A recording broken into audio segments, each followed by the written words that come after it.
Good morning. Morning. Are we going to go silly over lilies again today? I think so. Well, I thought it would be a good time now that September is here and we're starting to get into the cleanup phase, and you know, all the daylilies are pretty much done blooming. I figured it'd be a good time to sort of go through the process of hybridizing lilies from start to finish. I'll show you all the blooms I got on the daylilies that I purchased this year. Not all of them bloomed. Some of them are rebloomers, so I did get some bloom on them because they sent up an additional scape.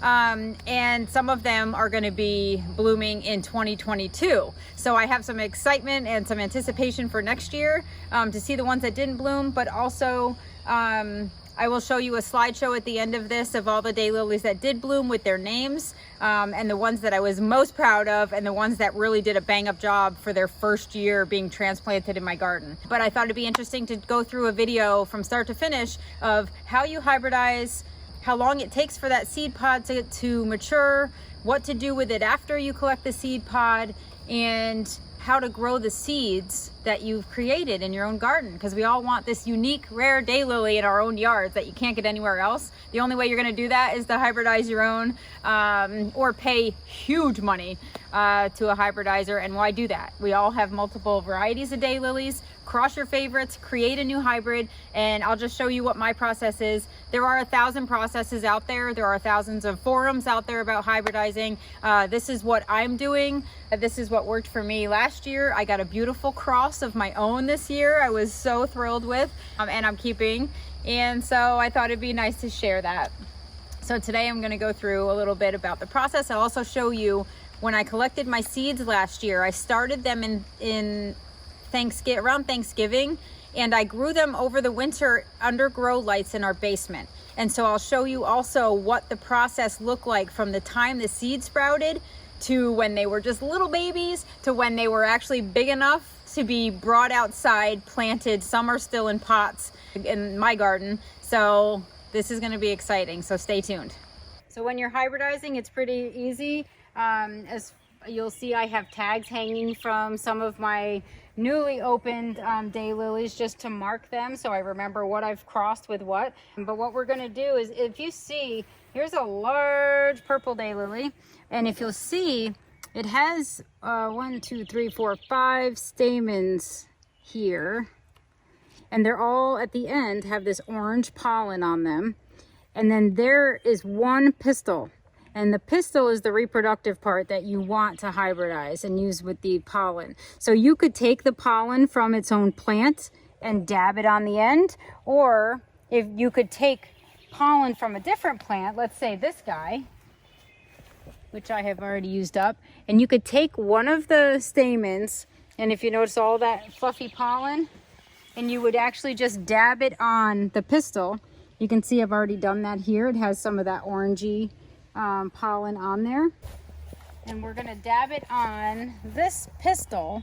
Again, there's only one pistil, and see how it actually takes some of the orangey right on the end of that, and you're just going to leave it. If you want to remember what you've hybridized, this would be your pollen parent. So wherever I pulled the pollen, the stamen from with the pollen, you're going to use that as the pollen parent, and the pod parent is always the flower that you're hybridizing. So when you're marking them, always mark your pod parent first and then your pollen parent on your tags. So you'll see on this one, I did my Angels in Wisconsin times Killer Green Bananas, and Angels in Wisconsin is this flower, so that's the pod parent, and then the Killer Green Bananas is a pollen parent. So that's how you can kind of keep track of what you've done, and it should create a seed pod. So within the next few days, the flower will sort of die back like this, and you don't want a dead head, otherwise you're going to lose it. You'll wait a few days, and right where the flower falls off, another little green bud will form, and that is going to be the seed pod. And the seed pod takes about 50 days roughly to mature, and inside you can get anywhere from like 4 to 8 seeds. and you take those seeds, you dry them for about 2 or 3 days, just leave them out in the air to dry, and then you can put them in the refrigerator or whatever you want to do to create a winter, and you can start sprouting them the same year. So that way you're going to get a jump start on seeing what you've created from your 2 beautiful daylilies. And it takes usually like 2 to 3 years to get a bloom, but if you start them early, like if you cross them this year, put the seeds in the fridge for 3 weeks at least, and then you take them out and you sprout them this year. It's great because then they're going to overwinter. That's going to be like their first year, and then they're going to come up on their own. But I can tell you, last year I did hybridize some daylilies, took the seeds, and I started them Thanksgiving. And I'll show you what they look like because I have pots of them. They have not bloomed yet. So these are ones that I have created in my own garden where I crossed them, and I have 5 plants in this, but these have been growing since November 28th of 2020 because it's 2021. They haven't bloomed yet, so I don't know what the flower is going to look like, but I crossed these flowers in my garden, got the seeds, and this is what we're waiting on. So there's sort of like a really good anticipation of what you're going to get, because you don't know what it's going to look like or what traits came from the parent plant and what traits came from the pollen plant. So it's just exciting. It's kind of like taking 2 adults and seeing what their kids are going to look like. Sort of anticipation is everything. But anyway, so try this. You have plenty of daylilies in your yard, and if you have multiple varieties like me, see what happens. Cross a few, see what happens. Do pretty on pretty. If you get more advanced, I'm sure that there are character traits that you would look for and plant habits that you'll be more specific in breeding. But for me, this is all just a hobby, just to see what I can create in my own yard. And they're all one of a kinds. So that's what makes it exciting for me. So all my daylily craziness in this past year, I wanted to show a few things. I'm super excited this morning. Here's some pods, decent sized pods. With some crosses I made from my own gardens. This one's a big one. Then it's August 17th, happens to be my anniversary, and this bloomed. This is a seed cross that I started in my basement Thanksgiving of 2020, and I was hoping to kind of pamper them over the winter in order to get a first year bloom, and I did it. So these are blooming August 17th. So it took a long time, but look at that. So I'm going to show you the crosses. I have both parent plants. These aren't seeds that I purchased. They're ones that I created in my garden, just like I showed you the seed pod. I collected a pod from my garden, refrigerated them, and then started to get the seeds to sprout, and I pampered them. So they are finally in the ground, and this is what it produced. So let me show you the parent plants.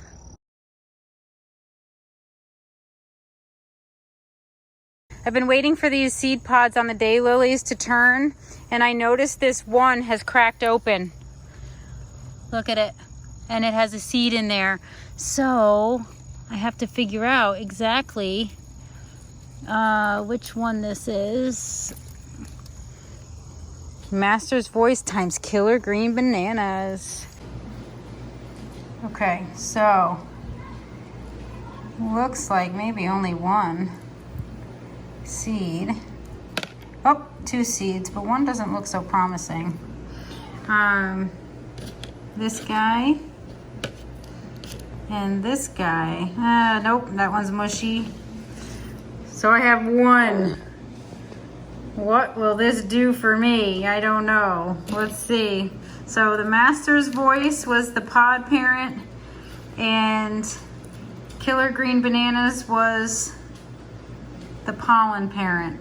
So I have to mark this down, and we'll let it dry, and then it's going in the fridge for a few weeks, and to see if I can sprout this thing so I can have a bloom next year and see what I created. So exciting. So here we go. Starting to brown and slightly crack. See that? That means the seeds are going to be peeking out, and I need to grab them before they fall.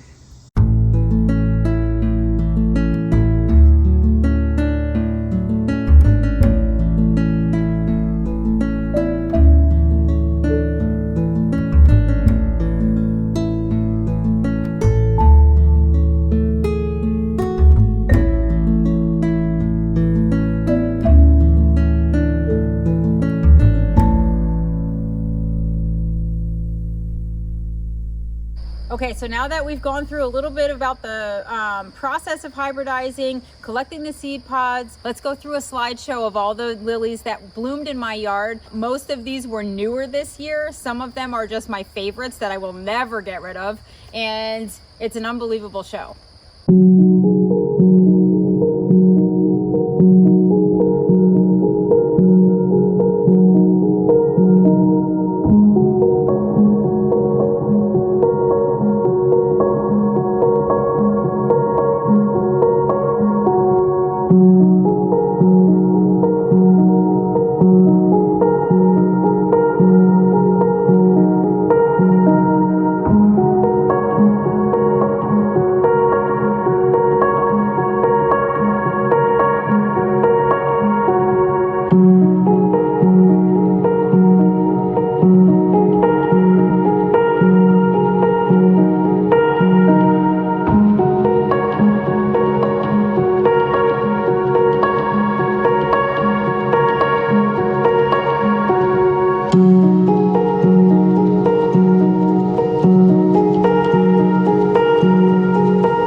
So hopefully this gave you some helpful hints and inspired you to maybe start crossing just for fun in your own garden, all your beautiful daylilies. A couple things to keep in mind. Daylilies, when you hybridize, you have to hybridize diploids with diploids and tetraploids with tetraploids. So when you purchase your daylilies, or if you know the name of your daylilies, make sure you know if they're a diploid, because diploids have 22 chromosomes, tetraploids have 44, and you cannot cross the two of them. The seed will not, or the pollen will not take, and you will not get a seed pod ever. So just make sure that you are crossing diploids together and tetraploids together. If you don't know what you have, take a look up the name, and a lot of time it'll say TET for tetraploid or DIP for diploid. Those are sort of like the little abbreviations for them. Also, pay attention to your hardiness zone. Not all daylilies will make it in your zone. We are in zone 5. I can tell you I have a few daylily purchases that are 5A. We are 5B, so I don't know if they're gonna make it over the winter, but I'm a little risky when it comes to that anyway. I don't mind trying it out. But most of them, make sure they'll say right on the database for daylilies, it'll tell you what the hardiness zone is. If you're in zone 5, obviously you want zone 5 and lower.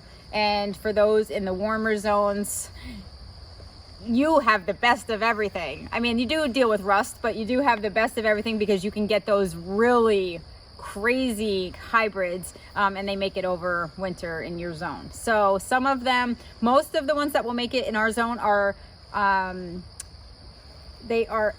am I drawing a blank? I don't know, because it's a lot of things to remember here. Yeah, well, I know, I'm just trying. So dormant, that was the word I'm looking for. I kept thinking diploid and I'm like, no. So daylilies in our zone that are hardy, most of them say dormant or DOR, and that means they want to die completely back to the ground and then come up brand new in the spring. So you'll see other daylilies that are marked as SE, which is semi-evergreen. Those are the risky ones. Those are the ones I do have, semi-evergreen daylilies. They come up in the spring, they look terrible. They look like, oh no, something mangled them, and then all of a sudden they just come into their own and they're thrilled when the weather's nice. So those are, you have to like sort of tolerate the early spring growth on the semi-evergreens here in our zone. But then there's also EE, which is, or EV, which is evergreen. So evergreen, usually down the south, they don't want to die back. They want to kind of keep their foliage year round. Some other abbreviations for daylilies are E, EE, M, L. It's like the ABCs of daylilies. How about DL, daylily? That's the down low. I don't know. I'm giving you the down low on daylilies. But anyway, also look for the abbreviations as far as bloom time. So if you have a lot of daylilies that bloom in the early season and you need some sort of mid-season bloomers or late season bloomers, look also for those abbreviations. So EE is extra early. Those are the ones that are going to bloom first thing. As soon as the plant comes up and produces escape, it's going to be like right off the bat. So you'll get extra early, which is EE, E, which is early, M, which is mid-season, and L, or you can get mid to late also, ML, or you can just do late bloomers. Like I have one called Late Starter. It's a late bloomer. It's beautiful. It's not only beautiful, it's a rebloomer. It is like that late season. Every time I came down to the kitchen window, I would just see another bloom sent up. It was like my most, I shouldn't say the most amazing one. I have like 1,000 most amazing daylilies, but that one in particular was a hot, sexy flower, and it just constantly put up blooms, and it was blooming past everybody else. So also a few things, like a few tips to look for, and I'll put a sheet or a picture with all the abbreviations so you don't have to listen to and write down as fast as I'm speaking right now. I'll give you something also that you can print, and I might even post that on my Facebook page so you have an idea of what to look for as far as bloom times, dormancy, size of the flowers, you know, all the measurements and stuff. So I'll put that cheat sheet also at the end of this and on my Facebook page. So what happens if you breed the wrong daylilies? Like what happens if you do a DE with an AD? Are we all dead meat here? Really? Is it going to be like Little Shop of Horrors? Are we going to have plants attacking pugs and people? No, I do Little Shop of Flowers. That's it. No, if you cross the wrong one, there's no such thing as crossing the wrong one. You may get an ugly kid out of your cross, but there's no such thing. If it's not meant to be, like if you cross a diploid with a tetraploid, you're not going to even get a seed pod, so you don't have to worry about growing a flower. You know, like this is one of the last pods that's on here. See, oh look, see how you squeeze that and it moves? That's ready to go. And make sure you're marking your crosses. If you make a ton, mark them and put the date on. The date was very helpful for me because then I could tell how long the pod had been on and fertilizing and growing, because sometimes I was like, oh, is this ready? Is this not ready? And the date that I hybridized it would have been very helpful because it takes 50 to 60 days to mature. So it's okay, everybody out there, if you get your initials confused and you breed the wrong daylilies, there's not going to be some crazy plant like a Venus flytrap that's going to come in and take us out. No, we're not creating mutant flowers that are gonna bite you or walk off or anything. The worst thing that could happen is, one, you don't get a seed pod, or two, you get an ugly flower. Which honestly, I had a couple uglies this year. I'm not gonna lie. They opened, they were all like, you know, they had spots and they were kind of miserable looking. I gave them effort for trying, but I won't keep them because they're just, you know, so I have prime real estate. I have very limited space, so I'm going to keep my favorites, like the one that bloomed. You know, my favorite one this year was just like vivid, rich color, not a wrong mark on it anywhere. It was amazing. But you can have deformed lilies if you don't properly. I have deformed lilies now. Yes. Know what you're doing. Well, honestly, really, the plant parent traits are going to dictate how strong and resistant and amazing your kid plant, your seedling is. So if you want to really get into hybridizing, you can go nuts. You can breed for traits, you can breed for bloom time, you can breed for height, scape height, you can breed for ruffles, for teeth around the edges, for markings, for patterns, for eyes, for you could go nuts, which is, you know, I'm not planning to do that, but I do have a few favorites that I just want to see what happens. And if I happen to get the most beautiful daylily that only I have, I'll be thrilled. It's kind of it's exciting, right? It's like the anticipation. And if you don't grow your seeds over the winter, by the way, if you don't start them early, Cleo. Watch out, Cleo. Watch out, I have a big this is it. pot. Look, don't mess this up. That's my last one. See, this is bright green. That's not even close to ready. That pod's gonna come out and eat you for lunch. Cleo, ow.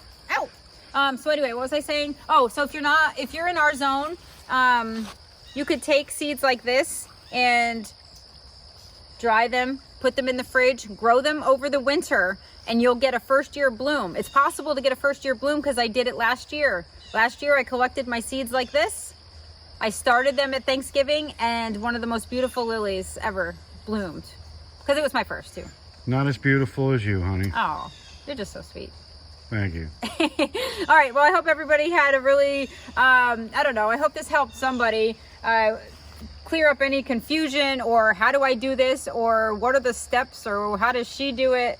I know I talk fast, but hopefully the pictures and the sequence of things and the blooms inspire you to just try one, even just one. Take your two favorites and try it. If you only have one daylily, take the pollen, the stamen pollen from the flower and pollinate itself. Like, you could actually put the pollen on the pistil of the same flower. That's like self-pollinating. So, you know, just try it. You might get something similar to what you already have, but if you have multiples, try them out. Worst thing that could happen, you don't get a seed pod.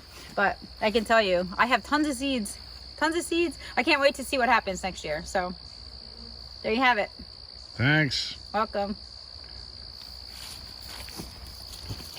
Uh-oh, it's feeding time. No, get out of there. If you know what's good for you, it's dangerous. Jax, don't even do it. He won't do it. Oh, he's gonna knock the put. Oh. Look at him. It's like walking through the jungle. You little leg lifter, beat it. He's a leg and squatter. All right, honey, thanks for your info. Yes. We're out of here, folks.